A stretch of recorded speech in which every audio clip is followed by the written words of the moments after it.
ನಾವೀಗ ದಾವಣಗೆರೆ ನಗರದ ಒಂದು ಹೊರವಲಯದಲ್ಲಿರ್ತಕ್ಕಂಥ ಒಂದು ಕಲ್ಪನಹಳ್ಳಿ ಒಂದು ಪ್ರದೇಶದಲ್ಲಿ ಇದ್ದೀವಿ. ಇದು ಒಂದು ದೊಗ್ಗಳ್ಳಿ ಜಯಪ್ಪ ಎಂಬತಕ್ಕರು ಸೇರಿದ ಜಮೀನು. ಇಲ್ಲಿ ಏನು ಅಡಿಕೆಯನ್ನು ಸಂಸ್ಕರಣೆ ಮಾಡಲಿಕ್ಕೆ ಒಂದು ಗೋದಾಮನ್ನು ಕಟ್ಟಿರ್ತಾರೆ. ಆ ಗೋದಾಮಿನಲ್ಲಿ ಒಬ್ಬ ಅನಿಲ್ ಅನ್ನೋರಿಗೆ ಸಿಲಿಂಡರ್ನ ಸ್ಟೋರ್ ಮಾಡಲಿಕ್ಕೆ ಒಂದು ಬಾಡಿಗೆಯನ್ನು ಕೊಟ್ಟಿರ್ತಾರೆ ಅಂತಕ್ಕಂಥದ್ದು. ಸುಮಾರು ಈಗ ನೀವು ಮೇಲ್ನೋಟಕ್ಕೆ ನೋಡ್ತಾ ಇರ್ಬೋದು, ಒಂದು 20ಕ್ಕೂ ಹೆಚ್ಚು ಸಿಲಿಂಡರ್ ಸ್ಫೋಟ ಆಗಿರ್ತಕ್ಕಂಥದ್ದು. ಇವು ಬಹುತೇಕವಾಗಿ ಗೃಹ ಬಳಕೆ ಸಿಲಿಂಡರ್ ಆಗಿರ್ತಕ್ಕಂಥದ್ದು.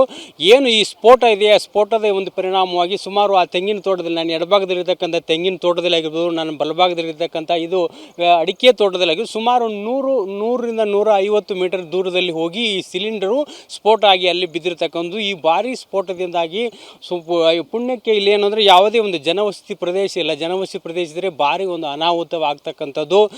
ಏನು ಇಲ್ಲಿ ಇರ್ತಕ್ಕಂಥ ಪಕ್ಕದಲ್ಲೇ ಚಾನಲ್ ಇರ್ತಕ್ಕಂಥದ್ದು. ಇದ್ರ ಬಗ್ಗೆ ಏನು ಸ್ಫೋಟ ಆದ ಹಿನ್ನೆಲೆಯಲ್ಲಿ ಆಗ ಸ್ಥಳೀಯರು ಮಾಹಿತಿಯನ್ನು ನೀಡಿರ್ತಕ್ಕಂಥದ್ದು. ಮಾಹಿತಿಯಲ್ಲಿ ಸ್ಥಳಕ್ಕೆ ಅಗ್ನಿಶಾಮಕ ದಳದ ಸಿಬ್ಬಂದಿ ಆಗಮಿಸಿ ಇಡೀ ಒಂದು ಬೆಂಕಿಯನ್ನು ನಿಯಂತ್ರಿಸುವಂಥ ಒಂದು ಕಾರ್ಯ ನೆರವೇರಿಸುತ್ತಿರ್ತಕ್ಕಂಥ, ಸಂಪೂರ್ಣವಾಗಿ ಬೆಂಕಿಯನ್ನು ನಿಯಂತ್ರಿಸಿರ್ತಕ್ಕಂಥದ್ದು. ಒಟ್ಟಾರೆಯಾಗಿ ಸುಮಾರು ಈ ಮೇಲ್ನೋಟಿಗೆ ಕಾಣಿದ್ರೆ ಒಂದು 18ರಿಂದ 20 ನೋಡ್ತಾ ಇರ್ಬೋದು ನೀವು. ಇಲ್ಲಿ ಸಿಲಿಂಡರ್ಗೆ ನೀವು ಈ ಅವಶೇಷಗಳನ್ನ ನೋಡ್ತಾ ಇರ್ಬೋದು. ಸಿಲಿಂಡರ್ ಯಾವ ರೀತಿಯಾದಂಥ ಒಂದು ಸ್ಫೋಟ ಆಗಿದೆ ಅಂತ ನೀವು ಇದ್ರ ಮೇಲೆ ಗೊತ್ತಾಡಿರ್ಬೋದು. ಏನು ಈ ಕೈಗೆ ಎತ್ತಕ್ಕೆ ಕೂಡ ಆಗ್ತಾ ಇಲ್ಲ ಅಂತ ಒಂದು ಸಿಲಿಂಡರ್ ಸಂಪೂರ್ಣವಾಗಿ ಒಡೆದು ಈ ರೀತಿ ಇದು ಒಂದು ಏನು ಗೃಹ ಬಳಕೆ ಸಿಲಿಂಡರ್ ಎಂಬುದೇ ಗೊತ್ತಾಗ್ತಾಯಿಲ್ಲ ಅಂಥ ಒಂದು ಭಾರಿ ಸ್ಫೋಟ ಆಗಿರ್ತಕ್ಕಂಥದ್ದು. ಇದರಿಂದಾಗಿ ಇಡೀ ಒಂದು ಈ ಪ್ರದೇಶದಲ್ಲಿ ಒಂದು ಭಯದ ವಾತಾವರಣ ಸೃಷ್ಟಿಯಾಗಿತ್ತು. ಈ ಸ್ಫೋಟದ ಹಿನ್ನೆಲೆಯಲ್ಲಿ ಸುಮಾರು 8-10 ಸಾರಿ ಭಾರಿ ಸದ್ದಾಗಿ ಯಾವುದೋ ಒಂದು ರೀತಿಯಾದ ಬಾಂಬ್ ಸ್ಫೋಟ ಆಯಿತು ಎಂಬತಕ್ಕಂಥ ಒಂದು ಮಾಹಿತಿ ಜನರಿಗೆ ಆ ರೀತಿಯಾದಂಥ ಭಯ ಆಗಿರ್ತಕ್ಕಂಥದ್ದು. ಇದಕ್ಕೆ ಮುಖ್ಯವಾಗಿ ಏನು ಸ್ಥಳೀಯರು ಮಾಹಿತಿ ನೀಡಿದ ಹಿನ್ನೆಲೆಯಲ್ಲಿ ಅಗ್ನಿಶಾಮಕ ದಳದ ಅಧಿಕಾರಿಗಳು ಇಲ್ಲಿ ಬಂದು ಏನು ಸಂಪೂರ್ಣವಾಗಿ ಈ ಪ್ರದೇಶದಲ್ಲಿ ಏನು ಒಂದು ಅನಾಹುತ ಆಗ್ತಾಯಿತ್ತು, ಅನಾಹುತವನ್ನು ತಪ್ಪಿಸಿರ್ತಕ್ಕಂಥದ್ದು.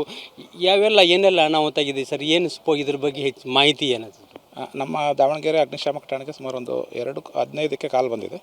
ಇಮಿಡಿಯೇಟಾಗಿ ನಮ್ಮ ಅಧಿಕಾರಿ ಸಿಬ್ಬಂದಿಯವರು ಇಲ್ಲಿ ಬಂದು ನೋಡಿದಾಗ LPG ಗೋಡನ್ಗೆ ಬೆಂಕಿ ಆಗಿದೆ ಅಂತ ಹೇಳ್ಬಿಟ್ಟು ನೋಡಿದ್ದಾರೆ. ಆ ಟೈಮಲ್ಲಿ ಬಂದಂಥ ಸಮಯದಲ್ಲಿ LPG ಸಿಲಿಂಡರ್ ಬ್ಲಾಸ್ಟ್ ಆಗ್ತಾಯಿತ್ತು. ನಾವು ಸೇಫ್ಟಿ ಡಿಸ್ಟೆನ್ಸ್ ಇಟ್ಕೊಂಡು ನಾವು ಬೆಂಕಿಯನ್ನು ಹತೋಟಿಗೆ ತಗೊಂಡು ಈಗ ಬೆಂಕಿಯನ್ನು ಆಲ್ಮೋಸ್ಟ್ ಎಲ್ಲ ನಂದಿಸಿದ್ದೀವಿ. ಇನ್ನೂ ಕಂಪ್ಲೀಟಾಗಿ ನಂದಿಸಲಿಕ್ಕೆ ನಾವು ವೆಯ್ಟ್ ಮಾಡ್ತಾಯಿದ್ದೀವಿ. ಈ ಒಂದು ಇನ್ಸಿಡೆಂಟಲ್ಲಿ ಒಬ್ಬರಿಗೆ ಇಂಜೂರ್ ಆಗಿದೆ ಅಂತ ಮಾಹಿತಿ ಬಂದಿದೆ. ಅವರನ್ನು ನಾವು ಬರೋಕ್ಕಿಂತ ಮುಂಚೆನೇ, ನಮ್ಮ ವೆಹಿಕಲ್ ಮತ್ತು ನಮ್ಮ ಸಿಬ್ಬಂದಿ ಬರೋಕ್ಕಿಂತ ಮುಂಚೆನೇ ಇಲ್ಲಿರುವಂಥ ಪಬ್ಲಿಕ್ಗೆ ಹಾಸ್ಪಿಟ್ಲಿಗೆ ಶಿಫ್ಟ್ ಮಾಡಿದ್ದು ನಾವು ಬರೋ ಇದಕ್ಕೆ. ಈಗ ಅವರು ಹಾಸ್ಪಿಟಲ್ ಟ್ರೀಟ್ಮೆಂಟ್ ತಗೋತಾ ಇದ್ದಾರೆ ಅಂತ ಮಾಹಿತಿ ಬಂದಿದೆ.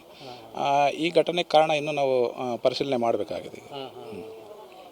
ಏನಾಗಿ ಹೊತ್ಕೊಂಡಿರ್ಬೇಕು ಸರ್ ನಿಮ್ಮ ಎಕ್ಸ್ಪೀರಿಯನ್ಸ್ ಪ್ರಕಾರ ಬೆಂಕಿ? ಅಲ್ಲ, ನೋಡ್ತೀವಿ, ನಾವೀಗ ಪರಿಶೀಲನೆ ಮಾಡ್ತೀವಿ, ಎನ್ಕ್ವೈರಿ ಮಾಡಬೇಕಾಗ್ತದೆ. ಆ ಸಮಯದಲ್ಲಿ ಇಲ್ಲಿ ಯಾರು ಇದ್ದರೂ ಅವ್ರನ್ನ ವಿಚಾರ ಮಾಡಿ ನಾವು ಅದಕ್ಕೆ ಸರಿಯಾದಂಥ ಕಾರಣ ನಾವು ಫೈಂಡ್ ಔಟ್ ಮಾಡ್ತೀವಿ. ಓಕೆ. ಹೇಳ್ತಾ ಇರ್ಬೋದು, ನಾಗೇಶ್ ಅವರು ಇನ್ನು ಪ್ರಾದೇಶಿಕ ಒಂದು ಅಗ್ನಿಶಾಮಕ ಅಧಿಕಾರಿಗಳು ಮಾಹಿತಿ ನೀಡಿದ ಪ್ರಕಾರ ಈಗಾಗಲೇ ಒಬ್ಬರಿಗಿಂತ ಮೊದಲು ಗಾಯ ಆಗಿರ್ತಕ್ಕಂಥ, ಸುಮಾರು ನೋಡ್ತಾ ಇರೋದು ಸಂಪೂರ್ಣವಾಗಿ ಗೋದಾಮ್ನಲ್ಲಿರ್ತಕ್ಕಂಥ ಸಿಲಿಂಡರ್ ಎಲ್ಲ ಸ್ಫೋಟ ಆಗಿರ್ತಕ್ಕಂಥ.